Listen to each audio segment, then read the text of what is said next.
এখন আমরা যারা বলি যে কোরআন এক জিনিস, রাজনীতি আরেক জিনিস, না ভাই, এটা ঠিক না। দুনিয়ার সর্বশ্রেষ্ঠ রাষ্ট্র ছিল মদিনা কেন্দ্রিক রাষ্ট্র। সর্বশ্রেষ্ঠ শাসক ছিলেন মুহাম্মদুর রাসূলুল্লাহ সাল্লাল্লাহু আলাইহি সাল্লাম। তিনি একটা আদর্শের ভিত্তিতে শাসন করেছেন। সেই আদর্শটা কি? আল কোরআনের আদর্শ, ইসলামের আদর্শ, আল্লাহর দেওয়া আদর্শ। তাহলে তিনি যে আদর্শে দেশ শাসন করার কারণে একটি জাহিলি সমাজ পরিবর্তন হয়ে সোনালী সমাজ হয়ে গেল, সেই আদর্শকে যদি আমরা আবার আমাদের সমাজে গ্রহণ করে নেই, তাহলে বাংলাদেশের এই সমাজও ইনশাআল্লাহ সোনালী সমাজে পরিণত হবে। অতীতে সোনার বাংলা কায়েম করতে গিয়ে শ্মশান বাংলা কায়েম করা হয়েছে। কোরআনই একমাত্র সোনার বাংলার গ্যারান্টি দিতে পারে, আর কিছুই দিতে পারবে না। ইতিমধ্যেই বাংলার জমিনে তার পরীক্ষা নিরীক্ষা শেষ।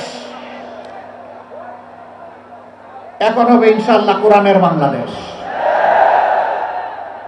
যারা কোরআনকে খণ্ডিত করতে চান অথবা সহ্য করতে চান না, তাদেরকে আমরা বিনয়ের সাথে বলতে চাই, এ দেশের আপামর জনতা বাঁচতে চায় কোরআন বুকে নিয়ে, মরতে চায় কোরআন বুকে নিয়ে, আল্লাহর সামনে দাঁড়াতে চায় কোরআন বুকে নিয়ে। কোরআনকে আমাদের থেকে বিচ্ছিন্ন করা যাবে না ইনশাআল্লাহ। এই দেশে যতগুলা ইসলামী দল আছে, সবগুলার দিকে আপনারা তাজা চোখ দিয়ে তাকিয়ে দেখুন। আমি বেশি দূরে যাব না।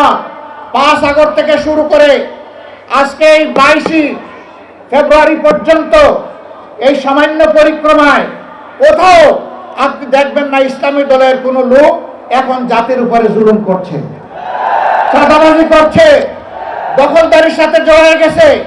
কোথাও দেখবেন না। তার একমাত্র কারণ তারা কোরআনকে সম্মান করেন এবং বুকে ধারণ করেন। তার একমাত্র কারণ তারা আল্লাহ সুবহানাহু ওয়া তাআলাকে ভয় করেন। যাদের অন্তরে আল্লাহর ভয় আছে, তারা মানুষের উপর জুলুম করতে পারে না। তারা মানুষকে ভালোবাসে, তারা মানুষকে শ্রদ্ধা করে। তারা দেখে না এ মানুষের পেশা কি, শিক্ষা কি, তার গোষ্ঠী কি, এইটা দেখে না। দেখে সে আল্লাহর সৃষ্টি আশরাফুল মাখলুকাত। আল্লাহ যাকে সভাপতি দান করেছেন, আমার দায়িত্ব তাকে সম্মান করা। আমরা মানুষকে ছোট হিসাবে দেখি না কাউকে, আমরা সমস্ত মানুষকে দেখি আল্লাহর শ্রেষ্ঠ জীব হিসাবে। আপনাদের পাশেই বিশাল নদী আছে।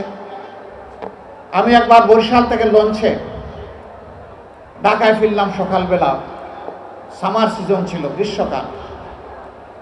গাড়িতে উঠেছি, এ গল্প আমি বহু জায়গায় বলেছি, আমি এই গ্রুপ ধরে রাখতে পারিনি। কিছু দূর যাওয়ার পরে আমার চালককে বললাম থামো।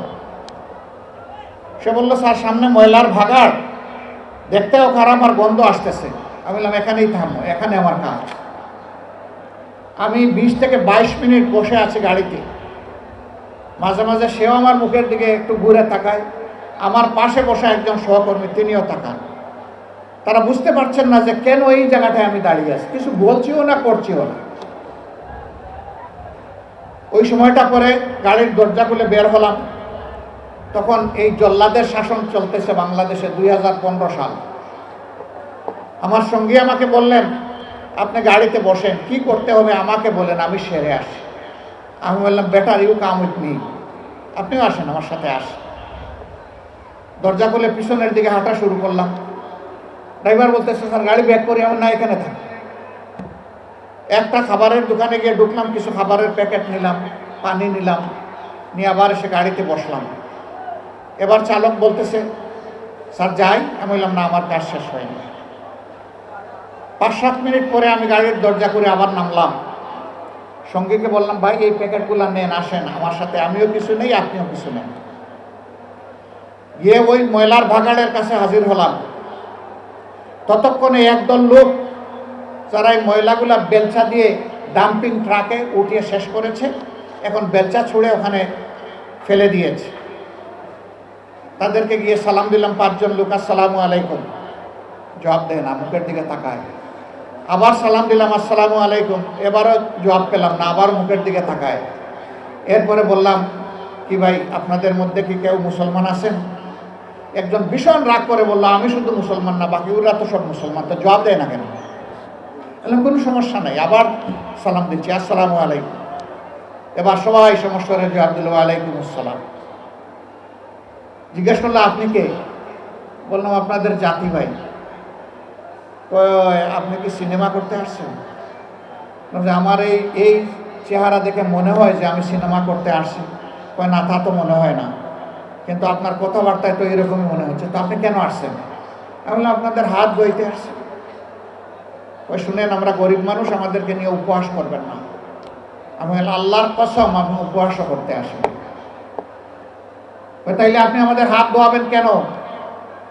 আমি বললাম তোমরা সমাজের হাত দাও, একটা দিন অন্তত তোমাদের হাত ধোয়াই। আমাদেরকে ছেড়ে দেন, আমাদের অনেক কাজ, বুঝতে পারছি না আপনি কি জিনিস। আমি বললাম যে আমি বড় শক্ত জিনিস, হাত না ধুইয়া তোমাদেরকে ছেড়ে দেবো না। রোদের মধ্যে ঘামতেছে, একজন রাগ করে বললো এই দে, উনার এত শখ জাগছে, দে হাত দে, আমারটা আগেই দিচ্ছি।